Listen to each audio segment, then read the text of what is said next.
गई है। मुख्यमंत्री हेमंत सोरेन ने प्रधानमंत्री नरेंद्र मोदी के साथ वीडियो कॉन्फ्रेंसिंग के माध्यम से लॉकडाउन को लेकर के चर्चा की है। प्रधानमंत्री नरेंद्र मोदी आज सभी राज्यों के मुख्यमंत्रियों के साथ चर्चा कर रहे थे। हम आपको तस्वीर दिखाते हैं कि मुख्यमंत्री हेमंत सोरेन ने वीडियो कॉन्फ्रेंसिंग के जरिए कैसे प्रधानमंत्री नरेंद्र मोदी के साथ चर्चा की। इन तस्वीरों के माध्यम से देखिए आप।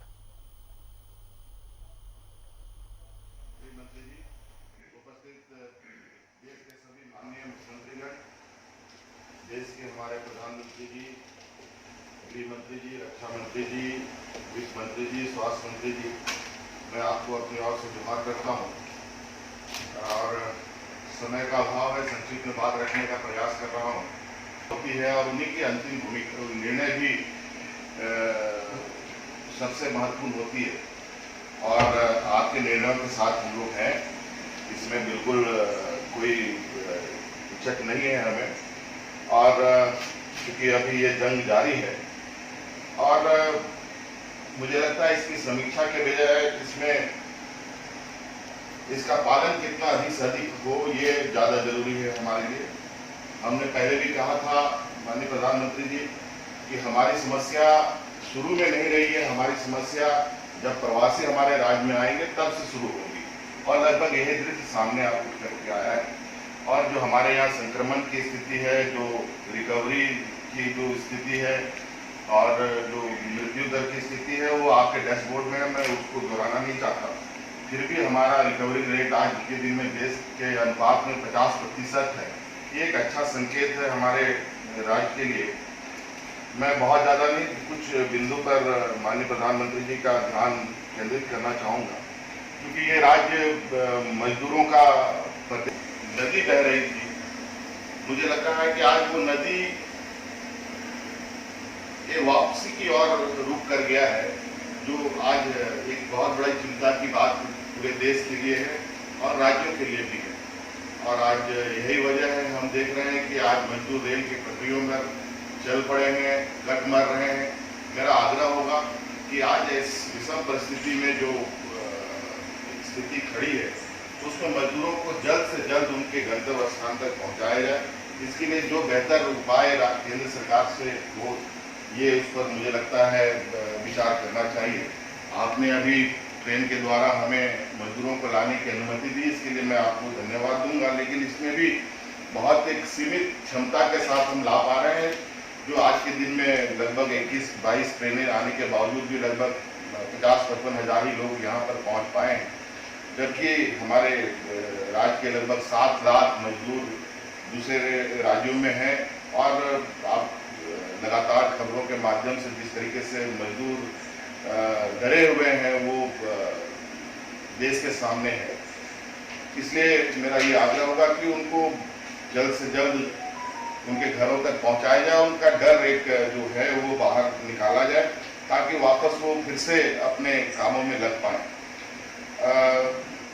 प्रधानमंत्री महोदय, मेरा एक अनुरोध यह भी होगा कि जब ये मजदूर हमारे गांव में आएंगे और आ भी रहे हैं, उनके सामने रोजगार को लेके एक बड़ी समस्या होगी। आपने पिछले VC में भी कहा था, ग्रामीण अर्थव्यवस्था की बात कही थी और निश्चित रूप से इसमें सबसे पहले ग्रामीण अर्थव्यवस्था में मनरेगा सबसे पहले आता है और मनरेगा पर ही हम जैसे पिछड़े राज्य ज़्यादा अधिकतर ग्रामीण क्षेत्रों में निर्भर करते हैं।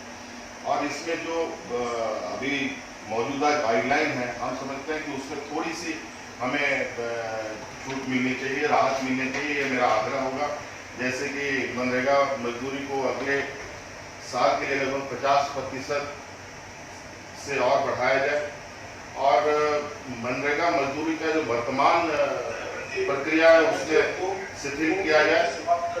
ये बहुत बड़ा नहीं है सर, बस 2 मिनट भी नहीं लगेगा मुझे लगता है। और सर जो श्रम दिवस है उसमें भी 50% की बढ़ोतरी की जाए, ये मेरा अनुरोध होगा सर। और हमारे पास अधिकतर निर्भरता सर हमारे केंद्र पर ही है और जो हमारे जो GST का कंपनसेशन है वो भी अभी प्राप्त नहीं हुआ, इस पर भी हमें आपसे मदद की आवश्यकता होगी। और विशेष तौर पर हमारे राज्य में जो खनन कार्य सबसे अधिक होते हैं, आज मैं ये मानता हूँ कि केंद्र सरकार के पास भी संसाधन और राज्य सरकारों के पास भी आय संसाधनों की कमी है। हमारे जैसे और अगर आपने ध्यान से मुख्यमंत्री हेमंत सोरेन को सुना होगा तो जिस चर्चा को अभी हम यहां पर कर रहे हैं उसी के बारे में प्रधानमंत्री नरेंद्र मोदी को वो बता रहे थे और मनरेगा को और सशक्त करने की बात कर रहे थे। इस पर और चर्चा होगी, चर्चा को हम आगे बढ़ाएंगे, लेकिन फिलहाल एक छोटे से ब्रेक के लिए रुकते हैं, पर ब्रेक के बाद चर्चा को जारी रखते हैं।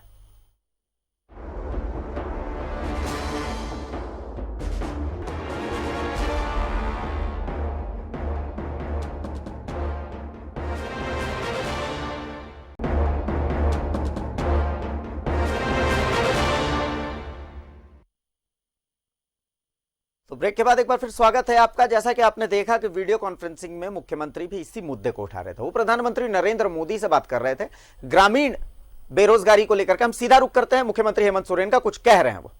बन्ना गुप्ता, स्वास्थ्य मंत्री बन्ना गुप्ता कुछ कह रहे हैं, हम वहां ले चलते हैं आपको।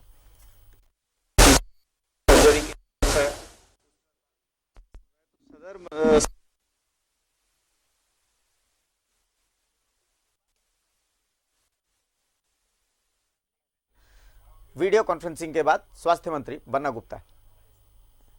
इससे पहले हमने आपको दिखाया था कि कैसे जिस मुद्दे पर हम चर्चा कर रहे थे वही मुद्दा मुख्यमंत्री हेमंत सोरेन प्रधानमंत्री नरेंद्र मोदी के सामने उठा रहे थे कि मजदूर वापस आ रहे हैं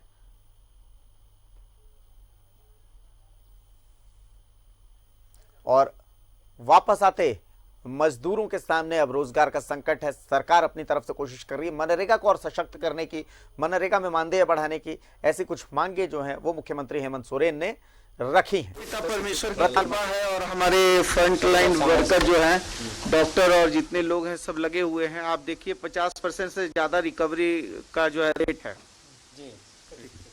बढ़ेगा क्या? आप कितना बढ़ाइएगा?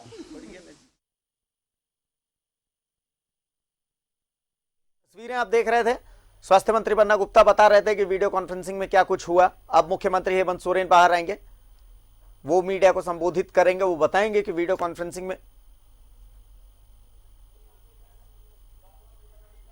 तो ये तस्वीरें हम आपको दिखा रहे थे। स्वास्थ्य मंत्री बन्ना गुप्ता को आपने सुना, हम अपनी चर्चा कर रहे थे रोजगार को लेकर के कि रोजगार जो है वो एक बहुत बड़ी चुनौती है और ठीक यही मुद्दा मुख्यमंत्री हेमंत सोरेन ने भी सामने रखा प्रधानमंत्री नरेंद्र मोदी के। हमने आपको सुनाया कि बन्ना गुप्ता जो स्वास्थ्य मंत्री हैं वो, और अब मुख्यमंत्री जब सामने आएंगे तो हम वो भी आपको सुनाएंगे। लेकिन आज प्रधानमंत्री जी की पूरे देश के मुख्यमंत्री जी के साथ इनका वीडियो कॉन्फ्रेंसिंग था। सभी राज्यों ने अपनी अपनी बातें कही। हमने भी इस समय की पाबंदी थी, बहुत संक्षिप्त में हमने बातों को रखा और बहुत बाकी बातें जो रह गई या विस्तृत बातें हैं वो हम लोग लिखित रूप में भी अवगत कराते हैं और जरूरत के अनुसार अपनी खबरें या अपनी जानकारी या अपनी सुझाव केंद्र तक हम लोग पहुंचाते हैं। समय अभाव में हमने अपनी बातें रखी कि जिस तरीके से मजदूर अपनी गांव की ओर चल पड़े और इस दौरान कई घटनाएं घटी, कई लोगों की जानें चली गई, पटरियों पर मालगाड़ी से लोगों की जानें चली गई। तो ऐसी कई घटना, एकदम दर्दनाक घटना घटी। हमने कहा कि उनको जल्द से जल्द उनके घरों तक पहुंचाया जाए, क्योंकि हमारा राज्य मजदूरों, किसानों का ये प्रदेश है। हमने मौजूदा हालात में मनरेगा पर जोर देते हुए मनरेगा में कुछ सरलीकरण की मांग भी हमने की है और लोगों को जो भुगतान है उसमें भी जल्द करने का आग्रह किया है। धन संग्रह पर राज्यों को कर लगाने की या धन संग्रह करने की उपाय या क्षेत्रों में कुछ छूट मिले ये बात सही है कि आज आर्थिक गतिविधि, आर्थिक स्थिति देश की और राज्यों की अच्छी नहीं है। ऐसे स्थिति में हमारे राज्य पर तो पूरी की पूरी डिपेंडेंसी केंद्र सरकार पे है। एक एक रुपया को लेकर के हमें केंद्र सरकार से गुहार लगानी पड़ती है। तो क्यों नहीं धन संग्रह पर भी राज्य सरकारों को अधिकार मिलना चाहिए। मौजूदा टैक्स व्यवस्था में संशोधन की आवश्यकता पड़ती है तो विचार होना चाहिए, ताकि राज्य सरकार भी अपनी संसाधनें बढ़ा सके। और आज की स्थिति में मौजूदा संक्रमण में लोगों की जान बचे, ये प्राथमिकता होनी चाहिए। और जीने के लिए और रोजगार के लिए क्या बेहतर संतुलन बने, इस पर चिंतन होना चाहिए और आगे बढ़ना चाहिए।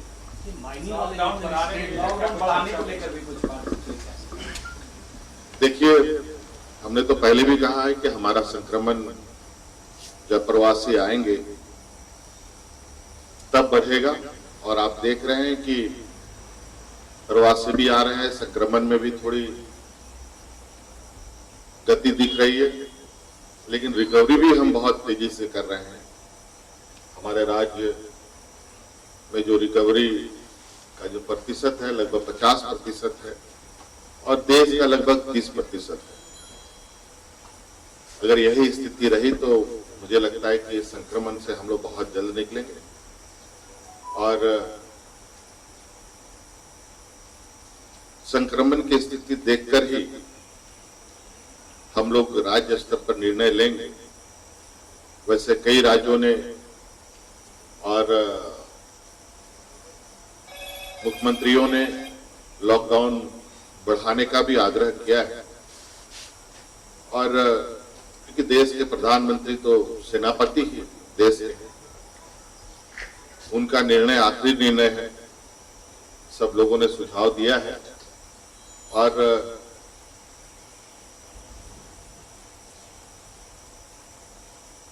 जो आने वाला समय में 17 तारीख को आएगा, केंद्र सरकार के द्वारा जो दिशा निर्देश होगा, उस दिशा निर्देश को देखते हुए राज्य सरकार आगे निर्णय लेगी। कल सर ट्रेनें स्टार्ट हो रही हैं और जब राज्य में ट्रेनें आएंगी और जब आंकड़े बढ़ रहे हैं तब तो ये चुनौती दोगुना होने जा रही है। अब देखिए, इस विषय पर तो हमारी प्राथमिकता तो मजदूरों की थी। हमने कहा कि जल्द से जल्द और अधिक से अधिक संख्या में उनको पहुंचाने का कोई व्यवस्था होना चाहिए। नहीं तो जिस तरीके से लोग चल पड़े हैं रेलवे पटरियों पर, मुझे लगता है कि फिर ये अगर यही हालत रहा तो आने वाला समय में आर्थिक गतिविधियों को सुचारू रूप से चलाना मुश्किल होगा, क्योंकि लोग तो अभी चल ही रहे हैं और उनका गतिविधि अभी सड़कों पर सिर्फ अपना जीवन बचाने को लेकर है। इसलिए अभी देखना पड़ेगा कि आने वाला समय में क्या स्थिति होगी। सर, क्या प्रधानमंत्री जी की बात से आपको लगा, मतलब सेटिस्फैक्शन मिला? क्या लगता है कि वो उन्होंने सुनी है बात? अब सब लोगों की बात सुनने के बाद उन्होंने अब उनका 17 तारीख को जो अगला चरण का लॉकडाउन होगा उस पर क्या दिशा निर्देश होगा वो देखा जाएगा। तो झारखंड सेंट्रल के डिसीजन के साथ ही है। निश्चित रूप से आज ये बात जरूर है, केंद्र सरकार का निर्णय तो पूरे देश के लिए अहम है। इसी वजह से पूरे देश में लॉकडाउन है। कुछ चीजें जरूर केंद्र सरकार के दिशा निर्देश के अनुरूप ही चलती है, और फिर तो अलग अलग तरीके से चलना है, अलग अलग व्यवहार पे तो फिर मुझे लगता है नियम कानून का उल्लंघन भी होगा। और इतनी जरूर है कि केंद्र सरकार राज्य सरकारों को कई चीजों पर छूट देती है, जिसके अनुसार राज्य सरकारें भी अपना निर्णय लेती हैं। सर कई राज्य सरकारें अपने निर्णय ले ली है लीकर को लेकर, तो सर आप लोग कुछ ऐसा सोचे हैं? पदाधिकारी इस विषय पर चिंतन में है, उसको कैसे सुचारू रूप से चलाएंगे। ठीक, थैंक यू।